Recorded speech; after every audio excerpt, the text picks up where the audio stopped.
Bismillahirrahmanirrahim. Assalamualaikum warahmatullahi wabarakatuh.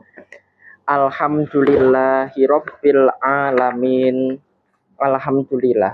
Innal hamdalillah nahmaduhu wa nasta'inuhu wa nastaghfiruh wa na'udzu billahi min syururi anfusina wa min sayyiati a'malina. May yahdihillahu fala mudhillalah wa may yudlil fala hadiyalah. Wa asyhadu an la ilaha illallah wahdahu la syarikalah wa asyhadu anna Muhammadan abduhu wa rasuluh. Ya ayyuhalladzina amanu taqullaha haqqa tuqatih wa la tamutunna illa wa antum muslimun. Shadaqallahul azim. Alhamdulillahirabbil alamin. Kita semana masih diberikan nikmat oleh Allah Subhanahu wa taala. Nikmat yang diberikan Allah Subhanahu wa taala kepada kita itu sangat banyak sekali. Salah satu nikmatnya berupa diberikan kelonggaran dan kesehatan. Itu merupakan salah satu nikmat yang diberikan Allah Subhanahu wa taala kepada kita.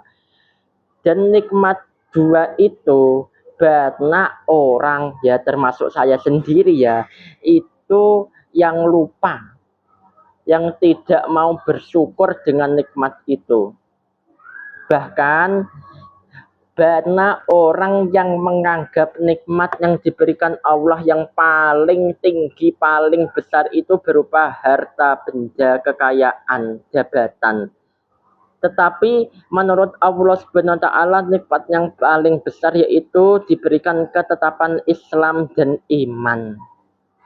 Itu merupakan nikmat yang sangat besar sekali, sangat tinggi sekali. Tetapi banyak orang yang tidak mau bersyukur. Di sini saya akan berdakwah. Tujuan berdakwah yaitu ngomongi aku dewe. Yang selanjutnya yaitu ngomongi dawi kepada panjenengan sedaya bak menawi ingin ngrasakaken bak menawa tata kelek boten tata nggih boten napa-napa. Nggih. Di sini saya akan menjelaskan tentang 5 hal gaib yang tidak diketahui oleh manusia. Di sini saya akan menjelaskan tentang 5 hal gaib. Karena kenapa kok kayak gitu? Karena jarang sekali di masjid-masjid yang menjelaskan tentang 5 hal gaib itu. Apa saja yo Mas? 5 hal gaib itu yang pertama yaitu tentang kiamat. Tentang selanjutnya yaitu tentang hujan, rahim. Tentang masalah yang akan terjadi besok. Tentang kematian. 5 itu saja diingat-ingat ya.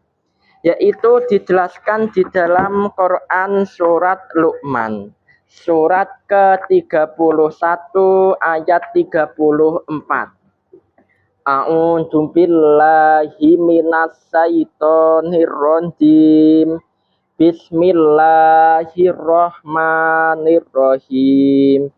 Innallaha indahu ilmu sa'ati wa yunazzilul ghaitsa wa ya'lamu ma fil arham wa ma tadri nafsu mada taksibu huda wa ma tadri nafsu bi ayyil ardi tamut innallaha alimun khabir. Sesungguhnya Allah hanya pada sisi nasadalah pengetahuan tentang hari kiamat dan dialah yang menurunkan hujan dan mengetahui apa yang ada di dalam rahim dan tidak ada seorang pun yang dapat mengetahui dengan pasti apa yang akan diusahakan besok dan tidak ada seorang pun yang dapat mengetahui di bumi mana dia akan mati. Sesungguhnya Allah Maha mengetahui lagi Maha mengenal. Quran surat Luqman surat ke-31 ayat terakhir ayat 34. Sebelum kita ke materi ke tafsir, di sini saya itu menafsirkan Al-Quran tidak memakai akal pikiran sendiri. Kenapa Thomas kok tidak memakai akal pikiran sendiri? Kalau menafsirkan memakai akal pikiran sendiri itu bisa salah pemahaman.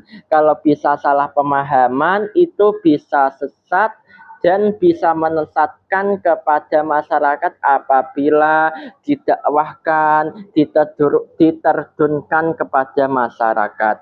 Yang pertama yaitu tentang hari kiamat. Di sini banyak manusia itu yang tidak ngerti tentang hari kiamat kapan yo datangi. Tapi hari kiamat itu datangnya hari Jumat. Yang tidak diketahui manusia itu pas wayai esuk apa sore.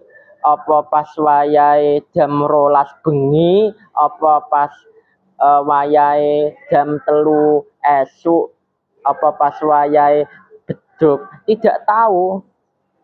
Karena yang tahu hanyalah Allah Subhanahu wa taala. Tetapi hari Jumat datang nang kiamat itu sahih oh ya hadisnya. Kiamat itu terbagi menjadi dua. Yang pertama kiamat sugro, kiamat kecil. Kiamat kecil itu apa toh Mas Jama, tolong jelaskan ya.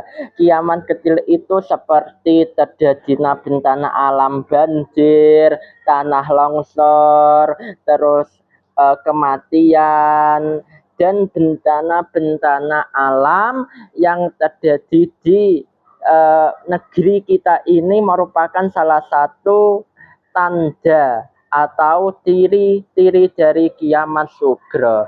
Lah kiamat sugro itu bisa disebabkan oleh kita-kita ini, bisa disebabkan oleh tangan manusia yang jahil, tidak mau merawat, tidak mau melestarikan alam menjadi indah. Lah kok gitu Thomas? Iya betul itu. Saya tidak mengarang sendiri. Ngene iki termasuk ngomongi zaman dewe. Contohnya bagaimana banyak orang yang membuang sungai, itu membuang sungai, banyak orang yang membuang sampah ke sungai itu kan bisa menjadi tersumbat salurannya. Lah kalau salurannya bisa tersumbat saat hujan deras itu kan bisa mengakibatkan banjir. Loh, gitu loh.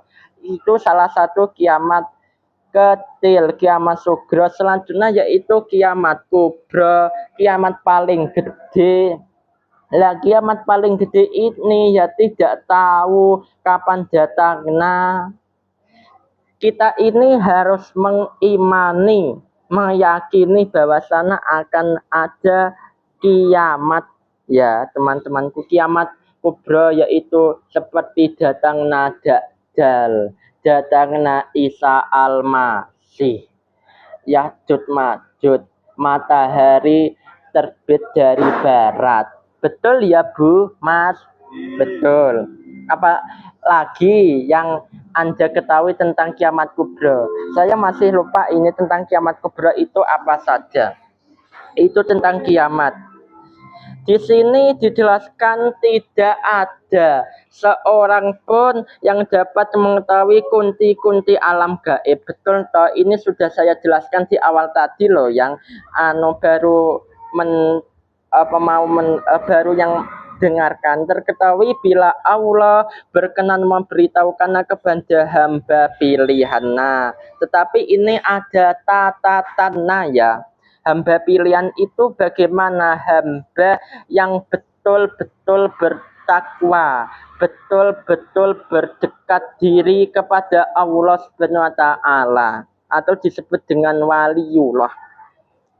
Tentang pengetahuan kapan datangnya hari kiamat tidak pernah diketahui meskipun oleh Nabi menjadi utusannya, tidak pula oleh malaikat yang dekat kepadanya.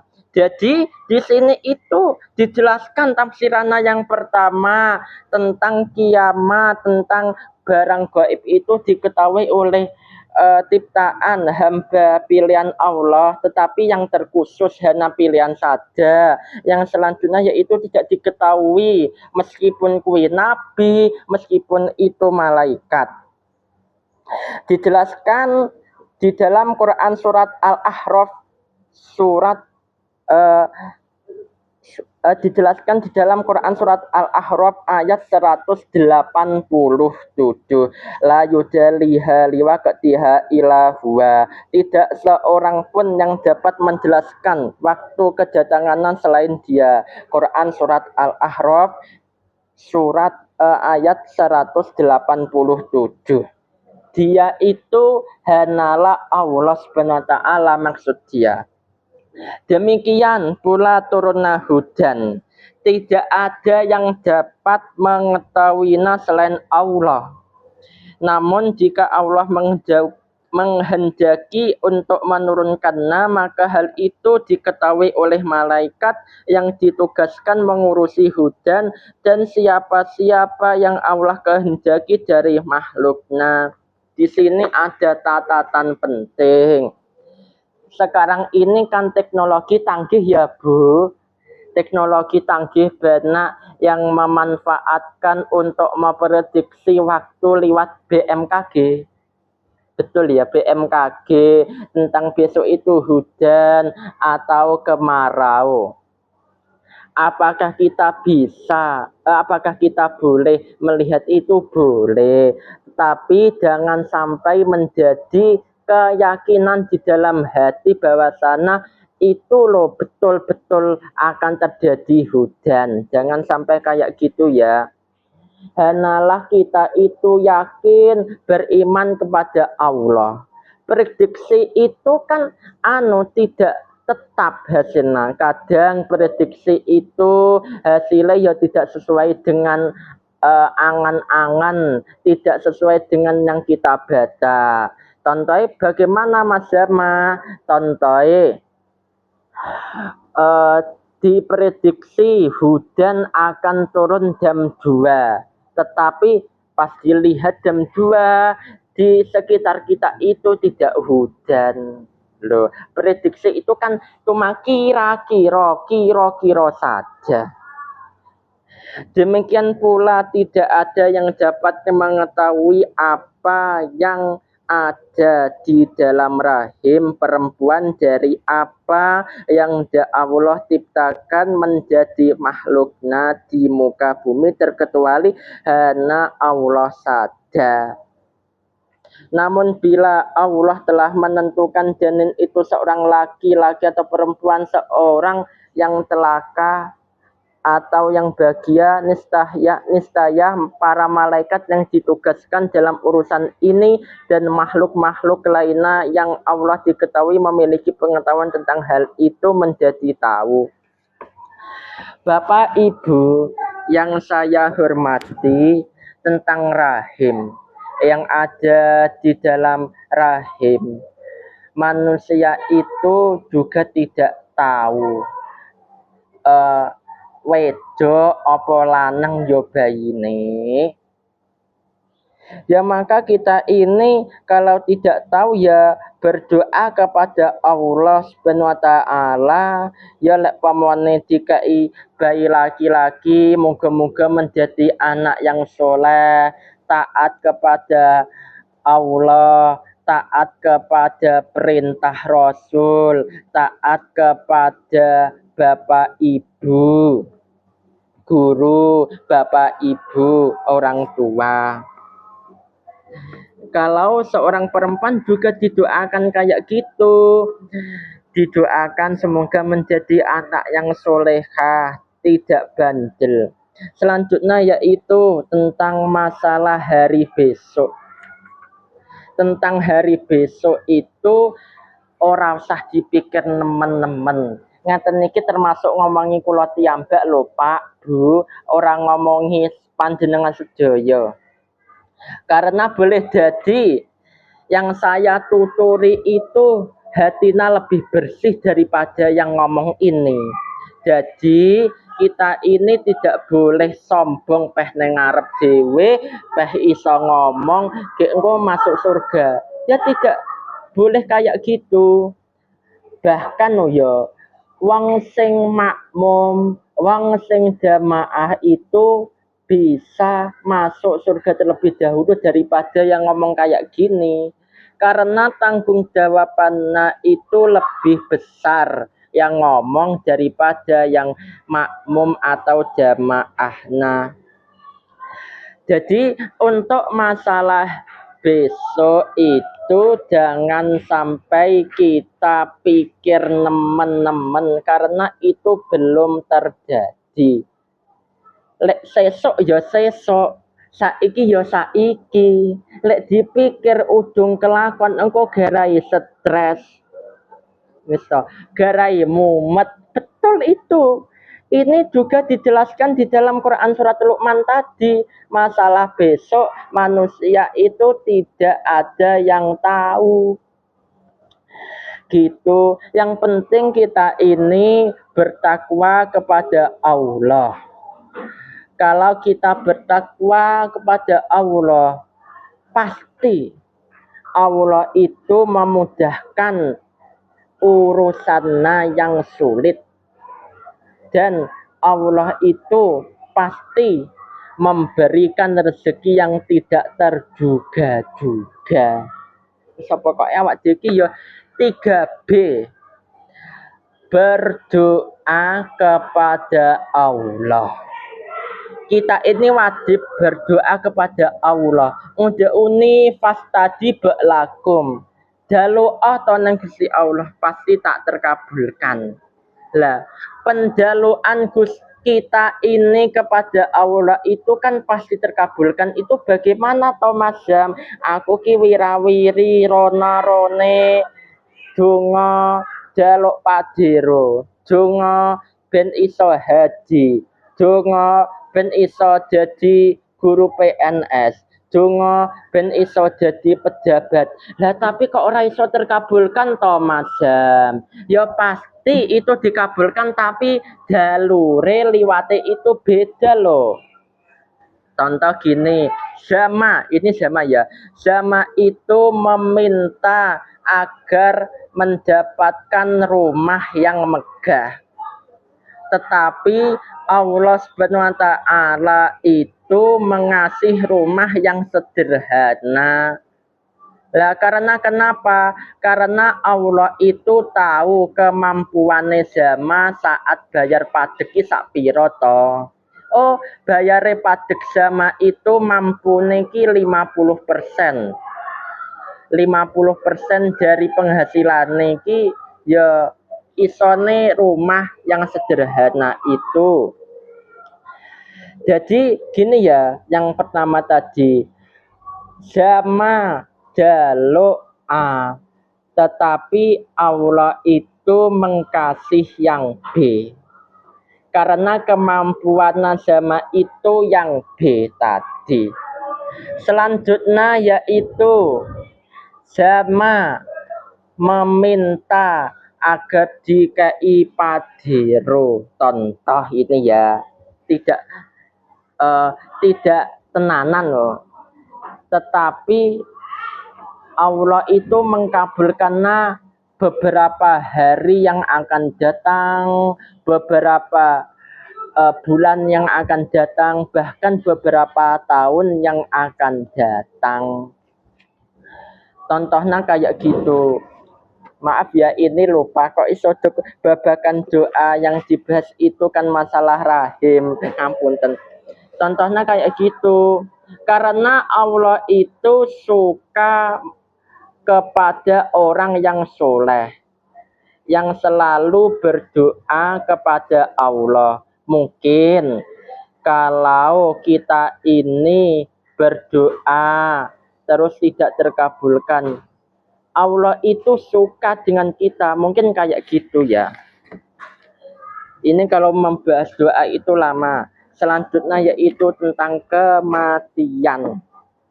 Kematian itu juga termasuk dari barang gaib yang tidak diketahui oleh manusia.